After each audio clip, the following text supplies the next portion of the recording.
뭐 이거는 뭐 만약 도르지만 레길론을 차라리 안 보내고 벤치에 있었으면 오히려 사르가 그 왼쪽에 나왔어도 괜찮았을 거야. 레길론이 뛰어들어가는 움직임이 굉장히 프리시즌 때 인상적이었거든요. 맞죠. 그래서 로셀소, 페리시치, 레길론 라인 왼쪽 좋았어. 라인이 굉장히 좋았었잖아요. 오히려 전반 경기력보다 네. 후반전에 걔네들이 그렇죠. 좋아서 더 잘했어. 뭐 페리시는 부상이라 뭐 어쩔 수 없다 쳐도 근데 그게 될 수 있는 제일 큰 이유가 레길론이 질러주는 그 움직임이 우도기만큼 좋았다는 게 보였으니까. 포스텍 감독이 저는 이번 경기에서 정말 아쉬웠던 부분이 사르라고 생각을 하는데 왜 그러냐면 자 벤 데이비스를 왼쪽 센터백에 기용했다는 건 뭘 의미합니까? 왼쪽으로 패스를 가야죠. 그러니까 빌드업을 왼쪽으로. 가져가겠다라는 그렇죠. 거잖아. 근데 빌드업을 가져가겠다라고 했는데 또 반대로 메디슨 자리에 사르를 넣은 건 흥민이가 전방 압박을 할 때 그 앞에서 과연 벤탄쿠르가 활동량이 될까? 로셀소가 활동량이 될까 했을 때 사르가 전방 압박이 그래도 같이 뛰어줄 수 있으니 또 사르를 넣어야겠다는 생각에 그 이중이 있었던 거야.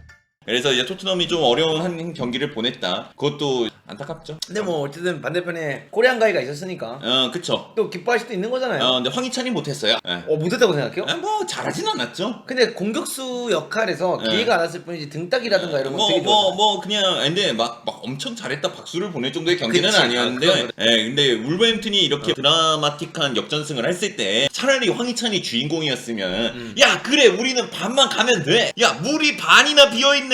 이거 차인데 근데 뭐 황희찬이 뭐 득점을 한 게 아니라서 뭐 안타깝습니다. 사라비아가 나와가지고 혼자 뭐 결승골을 예를 들어 황희찬이 넣었다든가 그러니까 이러면은 반은 가는데 그러지 그러니까 못했다. 좀 그런 부분들이 좀 아쉬웠다. 하지만 그래도 긍정적인 부분을 봅시다 한번. 긍정적인 부분이요? 어. 저는 긍정적인 얘기할 게 없어요.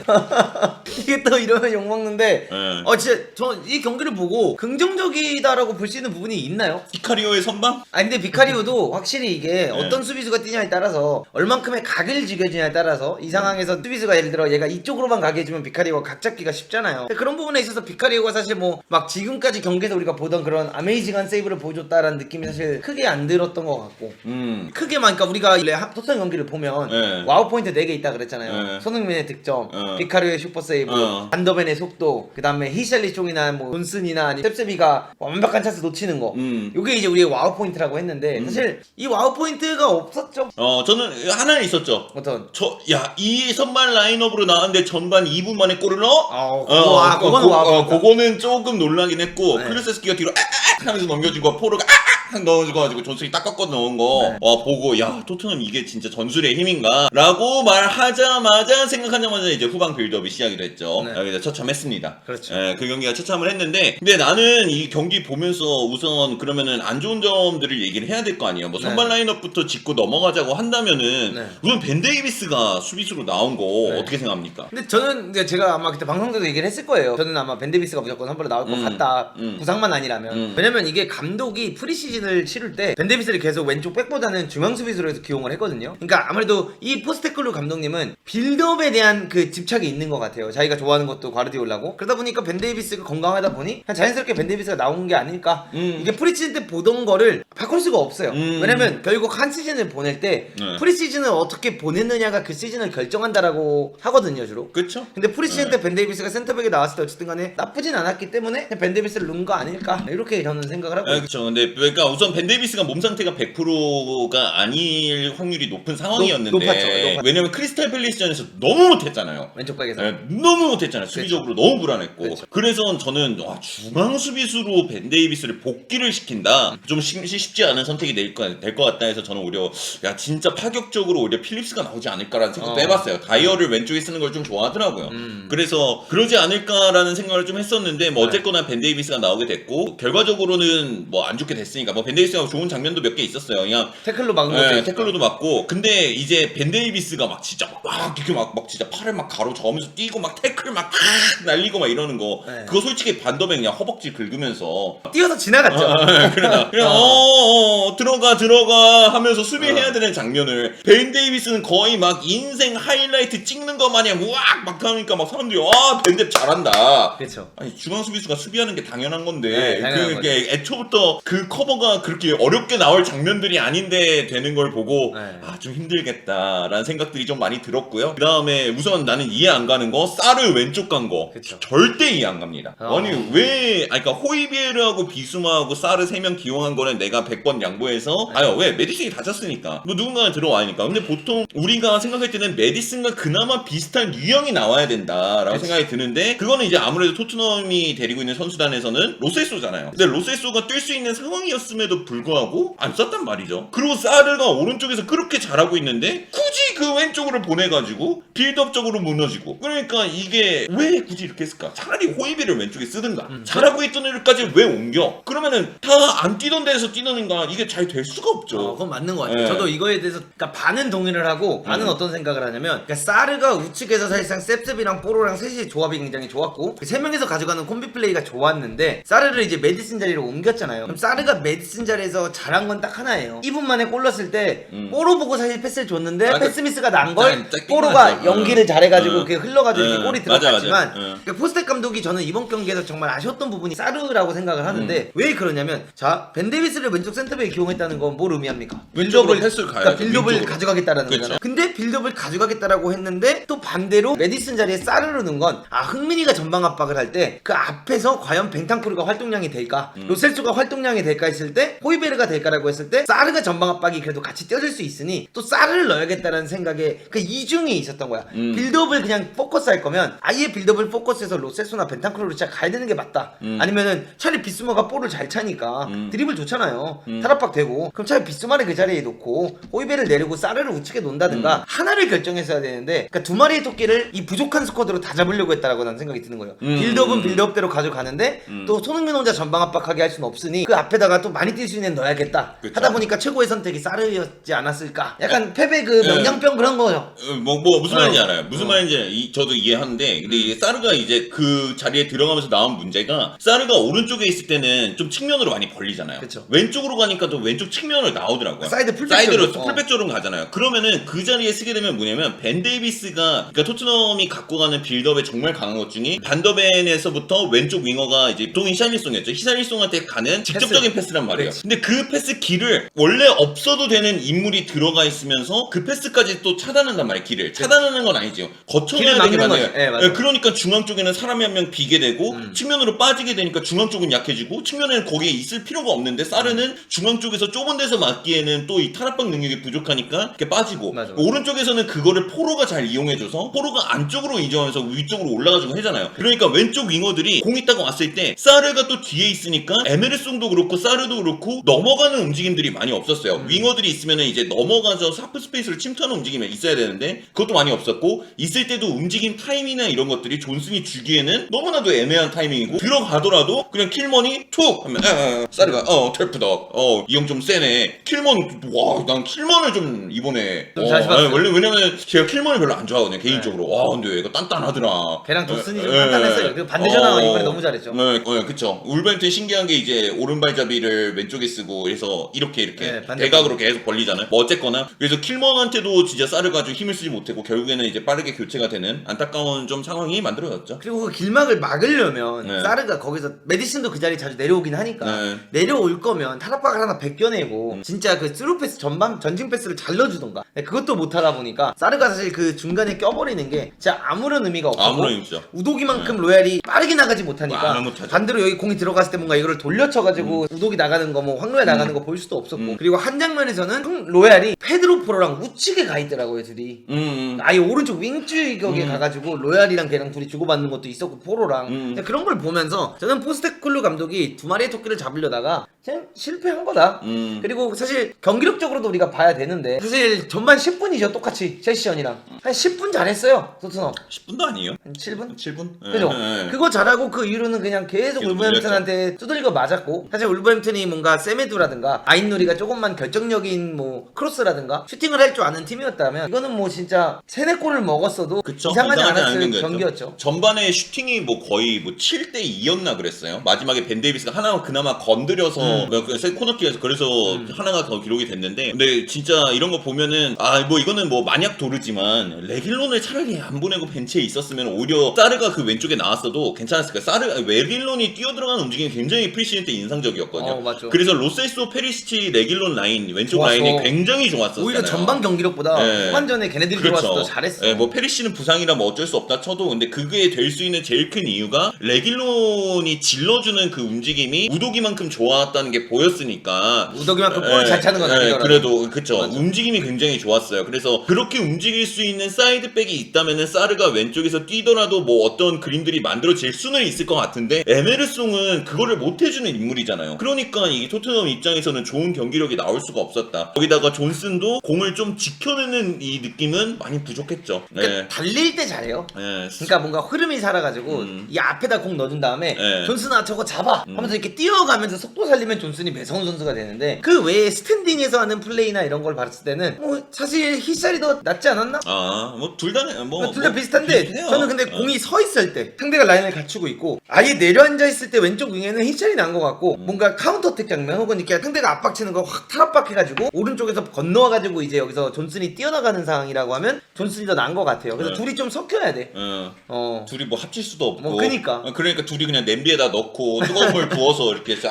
싹싹 얻다 보면은 짜잔 히샬 존슨이 탄생했습니다. 뭐 이런 걸 할 수도 없는 거니까 그건 좀 어려운 건데. 근데 존슨도 근데 아직도 평가하기는 저는 좀 이르나. 그건 맞죠. 이제 선발로 더 끼워봐야지. 그러니까 이래서 첼시 경기 때 존슨이 잘하고 있을 때 계속 뛰었어요. 일찍 나간 게 전 아쉽다라는 게 이게 그 흐름이거든요. 어쩔 수 없죠 뭐 그거는. 이게 선발로 계속 뛰고 7, 80분을 소화해봐야 다음 경기에도 그 흐름으로 그대로 가져가는데 물론 존슨이 득점은 가져갔지만 사실 득점 이후에 크게 별다른 활약을 하지 못했고 뭔가 공격을 시작하려고 하면 왼쪽으로 공이 나가도 그래서 존슨이 좀 버텨주고 싸워주고 이걸 연결해가지고 또 가운데 들어가서 반대전환이 나오고 이래야 되는데 사실 셉셉이도 이번 경기 좀 아쉬웠고 둘 다 약간 뭔가 그런 지켜주는 게 되지 않다 보니까 손흥민은 위에서 그냥 홀로 진짜 개같이 뛰기만 했어요. 손흥민은 진짜 아무것도 할 수가 없습니다. 그러니까 진짜 개같이 뛰기만 했어요. 거기서 뭘 해 손흥민이 할 수가 없고 너무 그냥 압박도 진짜 너무 먼 거리도 막 뛰어가고 어떻게든 라인 올리려고 좀 안쓰러운 경기였죠. 손흥민만 바라보면은 맞아 진짜 할 수 있는 게 없는 상황이라 그렇다고 손흥민이 내려가서 연계를 하기 시작하는 건 아니거든요. 그거는 그러면 이 축구 틀이 깨지기 때문에 또 손흥민은 위에 있어야 되고 그래서 좀 안타까운 경기가 됐죠. 저는 그래서 지금 토트넘이 세스뇽이 지금 부상이잖아요. 그러니까 어차피 1월까지 지금 메디슨하고 판도벤이 아웃이 거의 확정이 된 상황에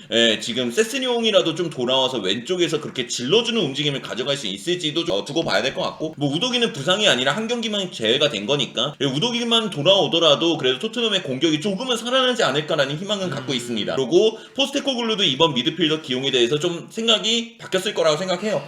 이 빌드업을 보고 안 바꿀 수가 없어요. 똑같이 나오겠어 설마. 근데 이게 여기서 이제 진짜 포스텍의 이제 면모가 나와야 되는데 사실 저는 이 감독님을 보면서 대단하다고 생각은 했어요. 왜냐면 사실 엄청나게 다른 축구를 보여줬고 토트넘답지 않은 플레이를 계속 보여줬잖아요 이번 시즌. 그리고 그거는 뭐 전반 7분까지 첼시전에서 퇴장당하기 전까지도 그게 유지가 됐었고 근데 이번 시즌 보면 10경기 무패를 할 때도 포스테콜루 감독이 어떻게 보면 아스날전에서도 손흥민이랑 메디슨을 2대2 상황에서 빼버리잖아요. 사실 그게 뭐 컨디션 관리 차원도 있지만 큰 도박수라고 전 보거든요. 그런 것들이. 근데 로메로도 그 첫 경기에서 브랜포드랑 뛸 때 분명히 머리를 박아서 아파했는데 안 뺄 수는 있었어. 왜냐면 로메로 본인이 괜찮다고 했으니까. 그렇죠. 근데 어쨌든 뭐 닥터의 의견이든 뭐든 이렇게 해가지고 또 과감하게 빼버리고 그런 도박수들이 10경기까지는 다 통했어. 근데 첼시전에서 어쩌면 뭐 퇴장과 이런 좀 난사하는 그렇죠. 게 있었지만 이번 경기를 보더라도 지금 이 감독이 펼치고 있는 도박수들이 이제 안 먹히고 있다는 거잖아요. 사레를 왼쪽으로 보낸다든가 한 번 안 먹힌 거죠.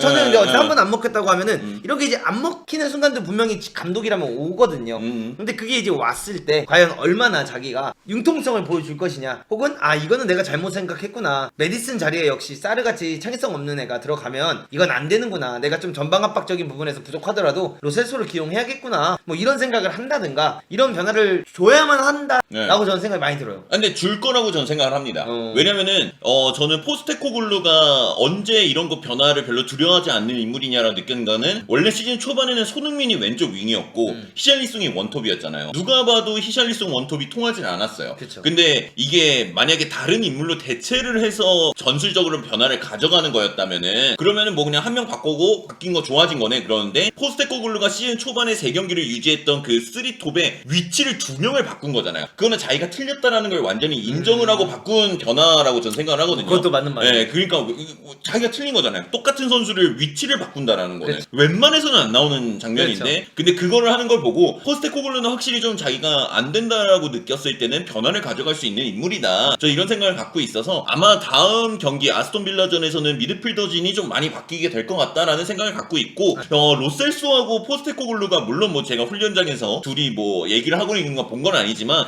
확실히 로셀소가 좀 포스테코글루한테 미운 털이 좀 박혀 있는 게 좀 느껴져요. 야, 아무리 봐도 로셀소가 나오는 경기가 맞거든요. 왜냐면 그러니까 지금까지 교체로 안 들어온 건 안 이해하지. 들어가죠. 근데 뭐 그럴 수 오늘 있는데. 경기만큼은 선발로 나왔어야 맞아요. 된다는 나오는 게 거지. 맞아요. 왜냐면은 메디슨과 최대한 비슷한 유형의 선수를 기용을 하는 게 틀이 유지가 될 텐데 그것도 사르를 굳이 왼쪽으로 보내면서까지 로셀소를 이악물고 안 쓴 거잖아요. 그러니까 야, 이 정도로 싫은가? 라는 생각이 좀 들고 로셀소도 근데 무조건 질러주는 윙백이 있어야지 잘할 수 있는 미드필더긴 해서 그래서 레길론 같은 애가 필요했던 거지. 네, 그러니까 저는 계속 아까 얘기로 다시 돌아와서 차라리 그 왼쪽에 좀 한 명만 있었더라도 좀 더 괜찮지 않을까. 근데 우독이 우독이 돌아오니까. 돌아오니까. 그러니까 로셀소가 좀 있으면은 좀 낫지 않을까. 사르가 더 그 중앙 쪽에서 많이 로셀소가 수비 안 하는 것만큼 더 많이 해주고. 그쵸. 예, 비수마 못 나오는구나. 호이비가 나오겠네요. 아, 그러네. 미드필더 바뀌네요. 바뀌어야 돼. 예, 바뀌어야 비수마가 못 되네요. 나와. 비수마가 못 나오네. 그러네. 못 나와. 예, 어차피 바뀌네요. 그러니까 어쨌든 그럼 호이비, 사르, 로셀소가 나오겠네요. 근데 나는 벤탄쿠르 되고 벤탄쿠르? 나는 로셀소보다 벤탄쿠르에 대한 신뢰도가 더 지금 네. 이 감독이 높다라고 생각을 하는데 맞아요. 근데 저는 그럴 수 그래요. 이 벤탄쿠르에 대한 뭔가 우리가 월드컵 때부터 보면 컨텐츠적으로 되게 다 벤탄쿠르 이제 우루과이 보면 발베르데랑 벤탄쿠르를 조심해야 된다라는 되게 프레임이 되게 많았잖아요.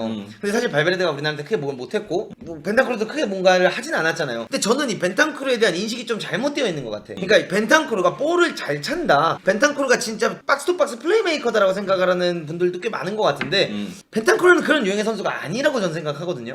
그냥 공을 이쁘게 차는 선수는 아니에요. 벤탄쿠르는 네. 그냥 사르가 이번 시즌이 사르가 이렇게 잘해서 그렇지만 작년 시즌 사르가 하는 건 똑같았어요. 그냥 열심히 뛰고 많이 갖다 받고 활동량 많고 5대5 그냥 싸움 이겨주고 가끔가다 밀고 나가주고 근데 대신 벤탄쿠르가 가지고 있는 건 세트피스라든가 이런 데서 이제 한 방이 있었던 힘이 거지. 있죠, 얘가. 힘이 있던 네. 거지. 막 벤탄이 거기 들어갔다고 해가지고 막 라펠로피냐 해가지고 타락박 한 다음에 막 손흥민 뛰어가는 거 보고 스루패스 넣어줄 수 있고 이런 거 없거든요. 그쵸. 그래서 저는 네, 그건 맞죠. 이번 경기를 보면서 느낄 수 있는 게 지난 시즌 토트넘 보는 것 같았던 게 결국 지난 시즌에 호이베르가 공미 자리 막 들어가면서 스루패스 넣으려고 하니까 안 된 거고 그 옆에 뛰던 게 뱅탕이고 그러니까 이 안 들어가잖아요 그 패스들이. 공이 안 들어가죠. 근데 왜 그러면 도대체 로셀소 그러니까 가장 어쨌든 간에 지금 이 시점에서 차이적인 선수는 로셀소란 말이죠. 이걸 왜 안 쓸까? 그리고 어쨌든 로셀소가 후반전에 나와서도 한번 그 슈팅도 잘 때렸고 근데 그런 걸 봤을 때 로셀소를 이건 무조건 써야 돼. 로셀소 그러니까 써야 되고 그리고 이게 토트넘이 빌드업을 하면서 느껴지는 게 이 애들끼리 뒤에서 공을 돌리다가 이 빌드업의 종착지가 어딘지 서로 몰라.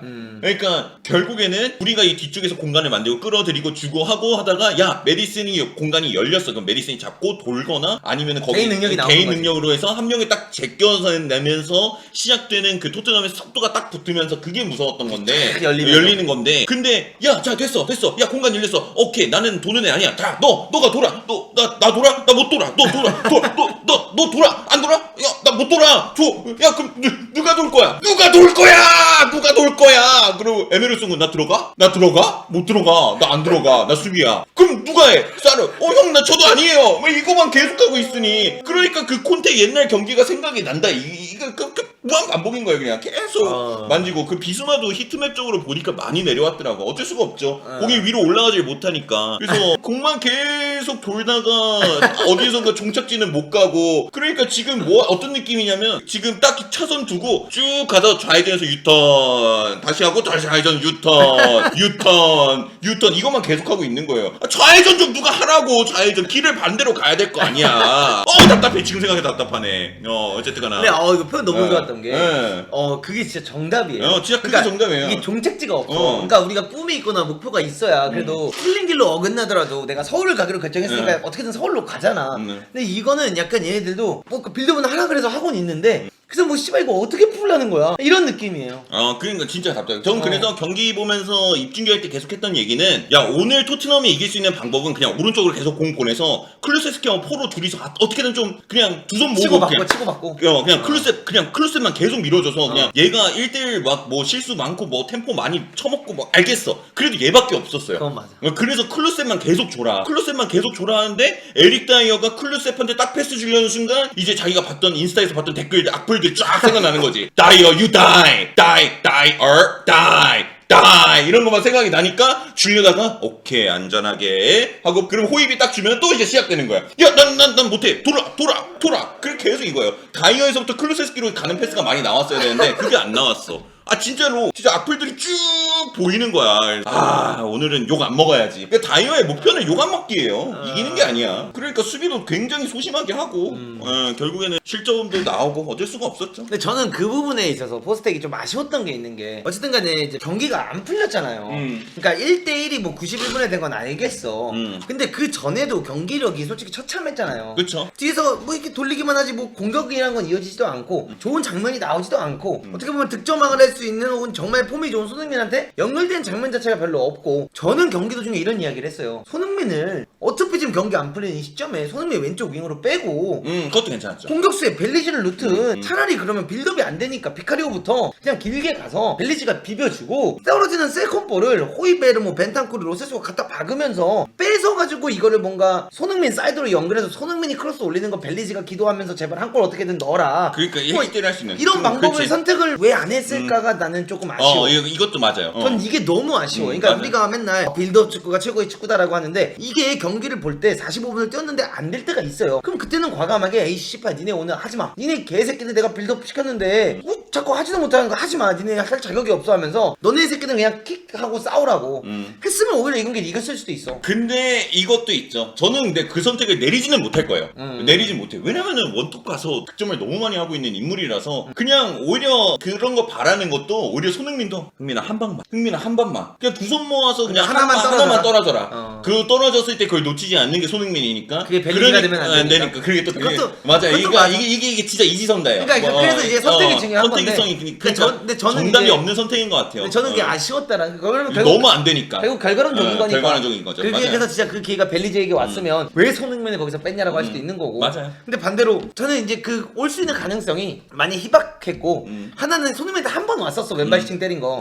근데 그때는 벌써 손흥민이 전방에서 혼자 너무 뛰기 때문에 지쳐서 슈팅에 힘이 실릴 수가 없잖아. 그러니까 저는 이제 그런 것들을 보면서 야 이거는 조금 아쉽다. 그러니까 이건 뭔가 좀 변화가 필요한 상황인데 결국 변화를 주지 않았기 때문에 마지막에 이렇게 역전까지 당할 수 있었던 빌미를 제공한 게 아닐까. 그러니까 흐름을 바꿔야 되는데 토트넘이 경기에 들어가서 단 한 순간도 자기네 흐름으로 바꾼 적이 한 없어. 번도 없었어요. 근데 어쨌든 간에 오닐 감독은 예를 들어 뭐 처음에는 황희찬 투톱에 놨다가 이게 잘 안 풀리니까 황희찬을 왼쪽 윙으로 넣기도 하고 반대쪽에다가 이제 사라비아 넣어가지고 반대발잡이가 안으로 들고 들어오게 해서 하면서 도어티를 미친 듯이 올리고 뭔가 이렇게 경기 도중에 변화를 줬잖아요. 골이 안 들어가니까. 근데 그런 변화가 포스텍 쪽에서는 없었다. 근데 그게 줄 좀 수도 아쉽다. 없었다. 근데 손흥민 왼쪽 윙카드는 그만했다. 그런 거요? 저는 그렇게 생각해요.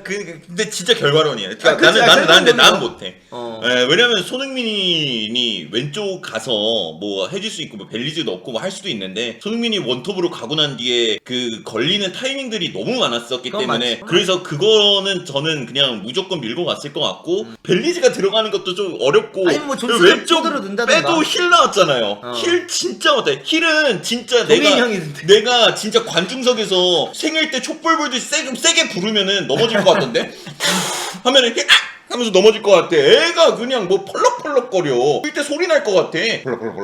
펄럭펄럭. 아니 진짜 내가 관중석에서 세게 불면 넘어질 것 같아요. 지금 걔는 지금 서울 오면은 걔 넘어져 자꾸 길 가다가. 바람 너무 불어서. 바람 너무 불어가지고 요새 추워져가지고. 뭐 영국 사니까 뭐 우박 맞고 죽었다 그러지 그래. 아니, 진짜 내가 힐한테는 진짜 미안한데 힐은 진짜 성공 못할 것 같습니다. 근데 정말. 힐이 세비야에 갔을 때 왼쪽 윙백 자리 뛰었거든요. 기가 막혔어요. 윙백 세비야에서 걔가 5백 뛴다고 하면은 왼쪽 윙백 자리 나와서 네. 그날 경기에서 공 잡은 위치에서 힐이 많이 뛰었어. 근데 잘했어. 그래서 유로파 리그 그럼 뭘 지금 못했어. 나와서 잘하는 걸 한 번도 본 적이 없어요. 저는 힐이 임대 가서 뛴 경기는 그거밖에 못 봤어요 사실. 그 로마랑 그 결승전에서 왼쪽 윙으로 나왔잖아요. 네. 똑같더만. 그날은 못했어. 그날은 못했어. 더럽게 그날은 나 못했- 그거 보고 얘가 뭘 잘하고 있다는 거야. 그날은 못했어. 진짜 더럽게 못하더만. 그날은 못했는데 네, 제가 마요르카 경기 보다 보니까 이강인을 봤잖아요. 이강인 상대로 잘했어 그날. 아니 그러니까 힐은 좀 수비수 입장에서 당황스러울 것 같아. 딱 공 와가지고 딱 체킹한 데가 그럼 너무 막 내가 손 먼저 괜찮아요? 뭔지 알죠? 그냥 힐이 그냥 힐루로 갔다는 소문이 있어요. 진짜 너무 그거는 근데 애가 딱 봐도 프레임이 작아도 버티는 애들이 있는데 너무 나풀나풀 거리니까. 근데 이게 이제 스쿼드가 여기서 드러나지 않았나. 그러니까 히샬이 부상도 아쉬웠고 이래서 이제 히샬이 잘해줘야 된다 계속 우리가 얘기했던 것도 변화를 주려면 그 정도 급의 수비 선수가 들어와야 되는데 그걸 이제 못 가져가니까 이게 이제 스쿼드에 점점 아쉬움이 네. 문제점이 보이는 게 아닐까. 맞아요. 전 이렇게 생각을 하고요. 부상이 많죠. 이렇게 토트넘 대 울버햄튼 경기는 한번 얘기를 하고 다이어 토픽으로 한번 넘어가고 싶어요. 이번에. 다이어로. 네.